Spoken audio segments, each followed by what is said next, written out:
آپ جانتے ہیں کہ تمام مقرب فرشتے کیا عمل انجام دیتے ہیں؟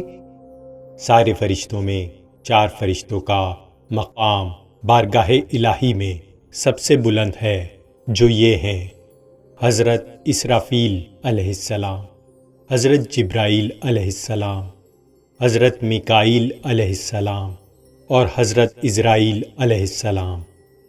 حضرت اسرافیل علیہ السلام یہ وہ پہلے فرشتے ہیں جنہوں نے حضرت آدم علیہ السلام کو سجدہ کیا، اور جو سور پھونکیں گے یہ سور ہارن کی مانند ہوگا۔ جب سور پھونکا جائے گا تو بدن میں جان آئے گی اور مردے زندہ ہو جائیں گے۔ اسرافیل کو مردوں کا مناوی ندا دینے والا بھی کہا جاتا ہے، کیونکہ قیامت کے دن وہ مردوں کو پکاریں گے اور کہیں گے: اے بوسیدہ لوگو، اٹھ جاؤ، اور سب اٹھ کھڑے ہوں گے۔ حضرت جبرائیل علیہ السلام اس فرشتے کو امین بھی کہتے ہیں، اور انہیں ولی انبیاء بھی کہا جاتا ہے، کیونکہ یہ انبیاء تک وحی پہنچاتے ہیں اور انبیاء کے دشمنوں سے دوری اختیار کرتے ہیں، اور انہیں روح القدس بھی کہا جاتا ہے۔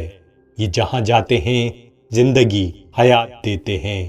ان کا مقام سدرۃ المنتہی میں ہے۔ حضرت میکائیل علیہ السلام یہ وہ مقرب اور مبارک فرشتے ہیں جو رحمت کے سوا نازل نہیں ہوتے۔ انہیں قاسم الرزاق بھی کہا جاتا ہے، کیونکہ یہ بندوں کی روزی پر موکل ہیں۔ حضرت عزرائیل علیہ السلام یہ وہ فرشتے ہیں جو خدا کے حکم سے روح قبض کرتے ہیں۔ جہاں جاتے ہیں جب تک روح قبض نہ کر لیں لوٹ کر نہیں آتے۔ انہیں ملک الموت بھی کہتے ہیں۔